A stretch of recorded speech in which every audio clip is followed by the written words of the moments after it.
السلام علیکم دوستوں، میں ہوں علی جاوید نقوی۔ کیا آپ یقین کریں گے کہ وہ ملک جس نے گزشتہ 75 برسوں سے ہر مشکل وقت میں اسرائیل کا ساتھ دیا، آج اسی امریکہ میں اسرائیل کے خلاف سیاسی بغاوت شروع ہو چکی ہے۔ یہ صرف ایک خبر نہیں بلکہ عالمی سیاست میں آنے والے ایک ایسے زلزلے کی ابتدا ہے جس کے اثرات مشرق وسطیٰ سے لے کر وائٹ ہاؤس تک محسوس کیے جا رہے ہیں۔ پہلی بار امریکی کانگریس میں 100 سے زائد ارکان نے اسرائیل کی امداد روکنے کے حق میں ووٹ دیا۔ پہلی بار امریکی نوجوان نسل بڑی تعداد میں اسرائیل کی پالیسیوں پر کھل کر سوال اٹھا رہی ہے، اور پہلی بار وہ طاقتور اسرائیلی لابی جس کے بارے میں کہا جاتا تھا کہ وہ امریکی سیاست کا رخ بدل دیتی ہے، شاید تنقید کی زد میں آ چکی ہے۔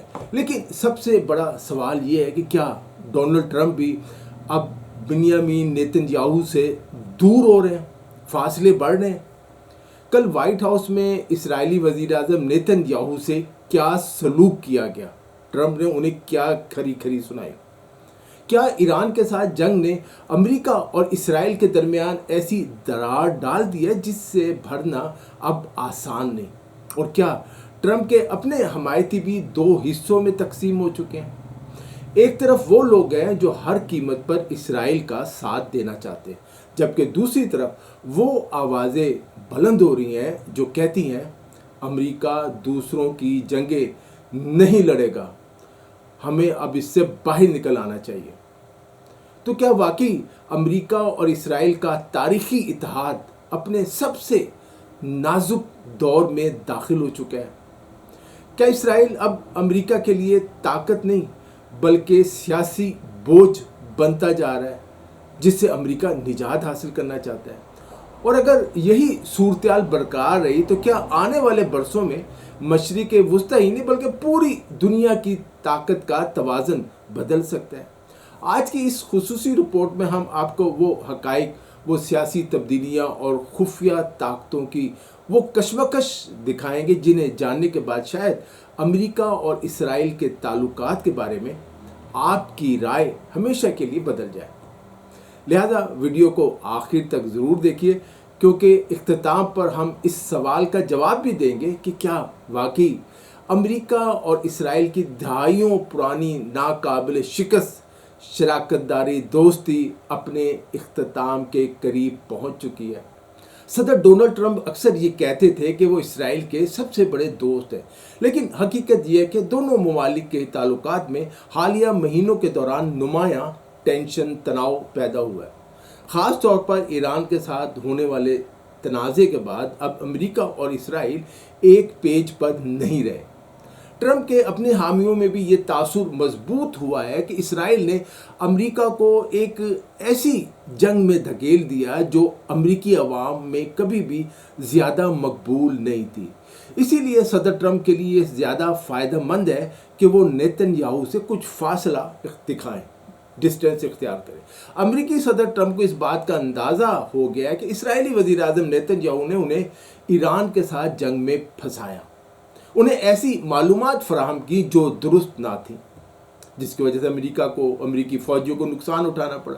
28 جولائی کو صدر ٹرمپ نے امریکی میڈیا سے گفتگو میں اس بات کا اعتراف کیا کہ اسرائیلی وزیر اعظم نیتن یاہو انہیں جنگ میں پھنسائے رکھنا چاہتا ہے، انہیں نیتن یاہو کی معلومات کی ضرورت نہیں۔ انہیں طنز کیا نیتن یاہو ایران کی جوہری سرگرمیوں سے متعلق معلومات مجھے نہیں دنیا کو بتائیں۔ ٹرمپ نے یہ بھی کہا نیتن یاہو چاہتا ہے کہ میں جنگ میں شامل رہوں، اس لیے معلومات دینے کی باتیں کر رہا ہے۔ ٹرمپ کا کہنا تھا کہ امریکہ ایران کی جوہری سرگرمیوں پر گہری نظر رکھے ہوئے ہے، انہیں معلوم ہے کوہ کولان کے مقام پر کیا ہو رہا ہے۔ یہ کوئی بڑا مسئلہ نہیں، ہم نے ایران کے جوہری مقامات کو تباہ کر دیا، ایران معاہدہ سے نہیں ہوتا تو ایران سے تو ہم کوہ کولان کو بھی آسانی سے تباہ کر دیں گے۔ اس قسم کی باتیں ٹرمپ نے کی۔ وائٹ ہاؤس کی پریس سیکرٹری کیرولائن نے social media platform X پر لکھا، صدر ٹرمپ نے صدر زیلنسکی اور وزیر اعظم نیتن یاہو کے ساتھ اپنی ملاقاتیں مکمل کر لی ہیں۔ دونوں ملاقاتیں مثبت اور نتیجہ خیز رہی۔ یہ پہلی مرتبہ ہوا ہے کہ صدر ٹرمپ نے نیتن یاہو کے حوالے سے سرد مہری کا رویہ اختیار کیا ہے، اور امریکی اخبارات یہ کہہ رہے ہیں کہ کافی ان کی ڈانٹ ٹپٹ کی صدر ٹرمپ نے کہ تم کیوں مجھے مروانا چاہ رہے ہو۔ پاکستان اور قطر ایک بار پھر امریکہ اور ایران کو کسی مستقل معاہدے پر لانے کے لیے کوششیں جاری رکھے ہوئے ہیں۔ تجاویز کا تبادلہ ہو رہا ہے۔ صدر ٹرمپ کہہ رہے ہیں کہ ایران مذاکرات میں سنجیدہ ہے اور بات چیت چل رہی ہے۔ اس کے ساتھ ہی انہوں نے دھمکی بھی دی ہے کہ اگر معاہدہ نہ ہوا تو پھر وہ دوبارہ ایران پر حملہ کر دیں گے۔ ایک اہم بات یہ ہوئی کہ صدر ٹرمپ نے اسرائیلی وزیر اعظم نیتن یاہو کا یہ مطالبہ بھی مسترد کر دیا کہ ترکیہ کو F-35 جنگی طیارے فراہم نہ کیا جائے۔ اسرائیل اسے اپنے لیے خطرہ محسوس کرتا ہے۔ صدر ٹرمپ کا کہنا تھا کہ کوئی مجھے یہ نہیں بتا سکتا، ڈکٹیشن نہیں دے سکتا ہمیں کیا فروخت کرنا ہے اور کسے فروخت کرنا ہے اور کسے فروخت نہیں کرنا چاہیے۔ ترکیہ، ٹرمپ کا کہنا ہے کہ ان کا عظیم ساتھی رہا ہے۔ ترک صدر اردوان نے شام میں بہت اچھا کام کیا ہے۔ ترکیہ اسرائیل اور اسرائیلی وزیر اعظم کو پسند نہیں کرتا، انہوں نے یہ بھی اعتراف کیا، لیکن ترکیہ عظیم اور طاقتور ملک ہے، ان کے پاس بہت بڑی طاقتور فوج اور عسکری قوت موجود ہے، اور ترکیہ ہمارا یعنی امریکہ کا شاندار اتحادی ہے۔ شاید آپ کو یاد ہو چند دن پہلے عوامی نمائندگان میں ایک ووٹنگ ہوئی جس میں 100 سے زیادہ ڈیموکریٹس نے اسرائیل کی امداد روکنے کے حق میں ووٹ دیا۔ یہ قرارداد منظور نہیں ہو سکی، لیکن چند سال پہلے تک ایسا سوچنا بھی ناممکن تھا کہ اسرائیل کے خلاف کانگریس میں قرارداد پیش کی جائے اسرائیل کے خلاف۔ اس تبدیلی کا آغاز جو اب یہ چینج آئی ہے غزہ کی جنگ اور ایران کے حملے سے ہوا۔ اب کانگریس میں ڈیموکریٹک ارکان بھی کھل کر یہ تاثر نہیں دینا چاہتے کہ وہ اسرائیل کے اتحادی ہیں۔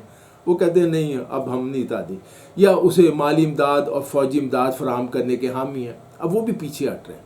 اب سوال یہ کہ کیا امریکہ اور اسرائیل کی دہائیوں پرانی ناقابل شکست دوستی اب ٹوٹنے کے قریب پہنچ چکی ہے؟ کبھی ہم نے آپ نے سوچا تھا ایسا کہ یہ بھی ہو سکتا ہے؟ کیا وہ وقت آ گیا جب واشنگٹن میں پہلی بار اسرائیل کی غیر مشروط حمایت پر کھل کر سوالات اٹھائے جا رہے ہیں؟ ٹرمپ جو خود کو اسرائیل کا سب سے بڑا دوست کہتے تھے، اب بنیامین نیتن یاہو سے سیاسی فاصلہ اختیار کرنے پر مجبور ہو گئے۔ یہ سوال اس وقت پوری دنیا میں زیر بحث ہے۔ صدر ٹرمپ میڈیا میں نیتن یاہو پر تو تنقید کر رہے ہیں، لیکن کھل کر اسرائیلی پالیسیوں کو نشانہ نہیں بنا رہے، لیکن امریکی سیاسی حلقوں میں ایک مختلف کہانی گردش کر رہی۔ ایران کے خلاف جنگ کے بعد پہلی بار یہ تاثر مضبوط ہوا کہ واشنگٹن اور تل ابیب اب ہر معاملے پر ایک صفحے پر نہیں رہے۔ اسرائیل پر پابندیاں بھی لگائی جا سکتی ہیں، یہ خبریں بھی گردش کر رہی، اور صرف ڈیموکریٹس ہی نہیں بلکہ حکمران ریپبلکن پارٹی کے اندر بھی ایسی آوازیں بلند ہو رہی ہیں جو کہہ رہی ہیں کہ اسرائیل نے امریکہ کو ایک ایسی جنگ میں دھکیل دیا جسے امریکی عوام کبھی اپنی جنگ نہیں سمجھتے تھے۔ اس میں امریکہ کا پیسہ اور جانیں ضائع ہو رہی ہیں۔ یہی وجہ کہ صدر ٹرمپ بھی اب سیاسی نقصان سے بچنے کے لیے نیتن یاہو سے ایک فاصلہ قائم کرتے ہوئے دکھائی دے رہے ہیں۔ چند ماہ پہلے تک دونوں رہنماؤں کے درمیان جو غیر معمولی دوستی نظر آتی تھی، بڑی جپیاں ڈالتے تھے، آج اس کی جگہ بے اعتمادی، اختلافات اور سیاسی مصلحتوں نے لے لی ہے۔ کل کی ملاقات بھی بڑی سرد موری میں، حالانکہ یہ تقریباً 1.5 گھنٹے تک جاری رہی، لیکن صدر نے بڑی کلاس لی نیتن یاہو کی۔ سوال یہ کہ آخر ایسا کیا ہوا کہ امریکہ اور اسرائیل کے تعلقات میں یہ دراڑیں پڑنا شروع ہو گئی؟ ایک حقیقت یہ ہے امریکہ میں اسرائیلی لابی کی طاقت بھی کمزور پڑ گئی ہے۔ بڑا آپ نے بھی سنا ہوگا اسرائیلی لابی، ہم نے بھی جب سے رپورٹنگ کر رہے ہیں یہی سن رہے ہیں۔ یہ وہ تنظیم ہے جس کا نام سنتے ہی امریکی سیاستدان محتاط ہو جایا کرتے تھے۔ اس تنظیم کا نام ہے AIPAC۔ یہ وہ طاقتور لابی ہے جو کئی دہائیوں سے امریکہ اور اسرائیل کے تعلقات کو مضبوط بنانے کے لیے کام کر رہی ہے۔ امریکی انتخابات میں اربوں ڈالر خرچ کیے جاتے ہیں اور یہی یہودی لابی خرچ کرتی ہے، اور ایسے امیدواروں کی بھرپور مالی مدد کی جاتی ہے جو اسرائیل کے حق میں ہوتے ہیں، اور کانگریس سے لے کر وائٹ ہاؤس تک اسرائیل کے مفادات کا دفاع کرتے ہیں۔ یہی لابی امریکہ سے اربوں ڈالر کا جو امداد ہے فوجی اور سول امداد، وہ امریکہ سے اسرائیل کو دلواتی ہے۔ برسوں تک امریکی سیاست میں آئی پیک کا اثر و رسوخ تقریباً ناقابل چیلنج سمجھا جاتا تھا، لیکن پھر غزہ کی تباہی، وہاں مظالم اور ایران جنگ نے سب کچھ بدل دیا۔ اب کئی نمایاں ڈیموکریٹ رہنما کھل کر اعلان کر رہے ہیں، کہہ رہے ہیں کہ وہ آئی پیک سے کسی قسم کی مالی امداد قبول نہیں کریں گے، اپنے بل بوتے پر الیکشن لڑیں گے۔ ایک سچ یہ ہے کہ امریکہ کی نوجوان نسل اسرائیل کے خلاف ہو چکی ہے، یہ بھی حقیقت ہے۔ اب جو سیاسی جماعت اسرائیل کی حمایت کرے گی وہ الیکشن ہار جائے گی۔ امریکہ میں ایسے حالات پیدا ہو گئے۔ امریکی سیاست میں آنے والی یہ تبدیلی صرف چند سیاست دانوں تک محدود نہیں، بلکہ اس کے پیچھے ایک ایسی حقیقت چھپی ہے جو آنے والے برسوں میں امریکہ اور اسرائیل کے تعلقات کو ہمیشہ کے لیے بدل سکتی ہے۔ بڑی عمر کے امریکی اب بھی اسرائیل کو امریکہ کا قابل اعتماد اتحادی سمجھتے ہیں، اور ان کا خیال ہے کہ اسرائیل کو مالی اور فوجی امداد دینا امریکہ کے مفاد میں ہے۔ جب میں امریکی اسٹیٹ ڈپارٹمنٹ کے دعوت پہ گیا تھا امریکہ، وہاں میں نے دیکھا تھا اسرائیل لابی کتنی اسٹرانگ ہے، پینٹاگون ہو یا اسٹیٹ ڈپارٹمنٹ ہو، ہر جگہ کانگریس میں۔ لیکن امریکہ کے اندر اب جو نوجوان وہ امریکی ووٹر ہیں، ان کی سوچ تیزی سے بدل رہی ہے۔ خود امریکی سیاسی مبصرین کا کہنا ہے کہ آج کے نوجوانوں نے اپنی سیاسی شعور کی آنکھیں ایسے دور میں کھولی ہیں جب سوشل میڈیا پر غزہ کی جنگ، تباہ شدہ عمارتیں، بچے روتے ہوئے بھوکے پیاسے، شہری ہلاکتوں کی شہادتوں کی تصاویر مسلسل ان کے سامنے آ رہی تھی۔ ایران میں جس طرح مرکزی لیڈرشپ کو شہید کیا گیا، یہ بھی امریکی نوجوانوں کے لیے ناقابل قبول تھا۔ انہیں شوق لگا۔ ان مناظر نے نوجوان نسل کے ذہنوں پر گہرا اثر چھوڑا ہے۔ اسی وجہ سے نوجوان امریکی ووٹرز کی ایک بڑی تعداد اسرائیلی حکومت کی پالیسیوں پر شدید تنقید کرتی ہے، اور اب یہی سوچ امریکی سیاست میں بھی داخل ہونا شروع ہو گئی ہے۔ اس کی ایک مثال نیو یارک سے تعلق رکھنے والے نئے اور نوجوان سیاستدان ہیں، میئر ہیں، جنہیں بہت سے تجزیہ کار اس بدلتی ہوئی نسل کی نمائندگی قرار دیتے ہیں۔ نیو یارک میں لوگوں کی سوچ بدل چکی ہے۔ یہ وہ سیاستدان ہیں جو کھل کر کہتے ہیں کہ اسرائیل کو اب امریکہ کا ایسا غیر مشروط اتحادی نہیں سمجھا جا سکتا جیسا ماضی میں سمجھا جاتا تھا، اور جو امریکی میں رہنے والے دوسرے ممالک سے امیگرنٹ ہیں، وہاں آنے والے امریکی جو بن چکے ہیں، وہ بھی اسرائیل کے بہت خلاف ہیں۔ یہ وہ تبدیلی ہے جو اسرائیل کے سب سے بڑا اور طویل المدتی چیلنج بن گئی ہے۔ اسرائیلی وزیر اعظم نیتن یاہو اس حوالے سے پاکستان پر بھی الزام عائد کر چکے کہ پاکستان کے سوشل میڈیا، یہاں کے پاکستان کے جو نوجوان ہیں، امریکی نوجوان نسل کی سوچ بدلنے میں انہوں نے اہم کردار ادا کیا ہے۔ انہوں نے بہت تنقید کیا نیتن یاہو نے پاکستانی نوجوانوں پر۔ اب ایک سوال ذہن میں آ سکتا ہے، کیا صرف ڈیموکریٹس ہی اسرائیل سے دور ہو رہے ہیں، یا پھر ٹرمپ کی اپنی ریپبلکن جماعت کے اندر بھی اختلافات کی آگ بھڑک چکی ہے؟ یہاں کہانی ایک اور حیران کن موڑ لیتی ہے۔ اب تک یہ سمجھا جاتا تھا کہ صرف ڈیموکریٹس ہی اسرائیل کی پالیسیوں پر تنقید کر رہے ہیں، اور ٹرمپ بھی پہلے یہی کہتے تھے، لیکن اب انہیں احساس ہوا ہے ٹرمپ کو کہ دراڑیں ریپبلکن پارٹی کی، ان کی اپنی پارٹی کے اندر بھی دکھائی دینے لگی ہیں۔ ان پر تنقید ہو رہی ہے، ٹرمپ کی پالیسیوں پر تنقید ان کی اپنی ریپبلکن پارٹی کری ہے۔ ایک گروپ کا موقف ہے کہ امریکہ کو ہر حال میں اسرائیل کا ساتھ دینا چاہیے۔ ایک چھوٹا سا گروپ اب بھی ریپبلکن میں موجود ہے، اس کے لیے چاہے فوجی کارروائی کیوں نہ پڑے وہ چاہتے ہیں۔ لیکن دوسرا اور جو بڑا گروپ اس وقت ہے، اس سوچ سے بالکل مختلف رائے رکھتا ہے۔ اس گروپ کا کہنا ہے ریپبلکن کا کہ امریکہ کو دوسروں کی جنگیں نہیں لڑنی چاہیے، خاص کہ اسرائیل کی جنگ، اسرائیل کے مفادات کے لیے۔ امریکہ نے عراق اور افغانستان میں پہلے ہی کھربوں ڈالر خرچ کیے ہیں، ہزاروں امریکی فوجیوں کی جانیں گنوائیں، لیکن اس کے بدلے میں امریکہ کو کیا ملا؟ اس لیے وہ نہیں چاہتے کہ امریکہ ایک بار پھر مشرق وسطیٰ کی کسی نئی جنگ میں الجھ جائے۔ ایران کے ساتھ حالیہ جنگ نے اس اختلاف کو مزید نمایاں کر دیا ہے۔ امریکی قوم دو گروپوں میں تقسیم نظر آتی ہے۔ ٹرمپ کے کئی بااثر حامیوں نے کھل کر خبردار کیا کہ اگر امریکہ ایران کے خلاف ایک بڑی جنگ میں کودتا ہے تو اس کا سب سے بڑا سیاسی نقصان خود ٹرمپ کو اور ان کی ریپبلکن پارٹی کو اٹھانا پڑے گا۔ اس لیے آج ریپبلکن پارٹی کے اندر بھی ایک بنیادی سوال زیر بحث ہے، کیا امریکہ کی خارجہ پالیسیوں کا مرکز اب بھی اسرائیل ہونا چاہیے، یا پھر صرف اور صرف امریکی قومی مفادات؟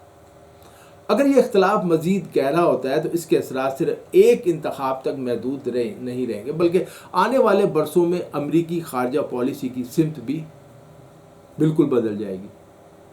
امریکہ میں آپ جانتے ہیں، آپ نے بھی خبریں پڑھی ہوں گی، تجزیے سنے ہوں گے کہ عرب ممالک جو ہیں اربوں ڈالرز کی سرمایہ کاری کرنا چاہتے ہیں۔ اب وہ عرب ممالک بھی پریشان ہیں، ایران پر حملوں نے اربوں کی معیشت کو شدید نقصان پہنچایا ہے اور امریکہ ان کا تحفظ نہیں کر سکا، حالانکہ امریکی اڈے موجود ہیں۔ ایران تو امریکی اڈوں کو ایران نے تباہ کر دیا۔ اگر عرب ممالک نے ہزاروں ارب ڈالر امریکہ میں انویسٹ نہ کیے، امریکہ معاشی طور پر دیوالیہ ہو جائے گا۔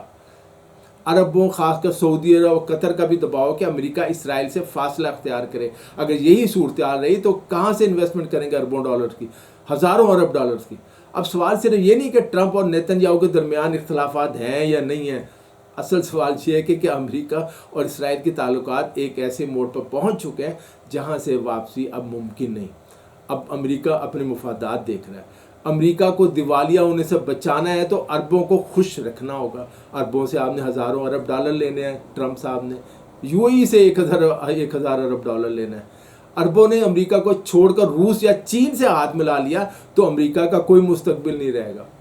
امریکہ اور اسرائیل کے تعلقات ایک ایسے دوراہے پر کھڑے ہیں جہاں آنے والا ہر فیصلہ مشرق وسطی ہی نہیں بلکہ پوری عالمی سیاست کا رخ ہی بدل سکتا ہے۔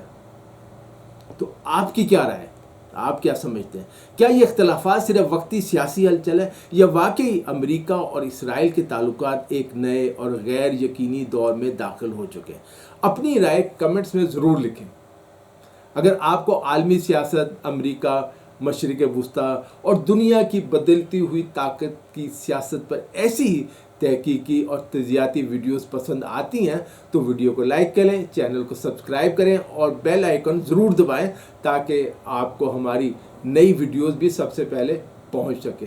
اگلی ویڈیو تک علی جاوید نقوی کو اجازت دیجیے، اپنا خیال رکھیے گا، خدا حافظ۔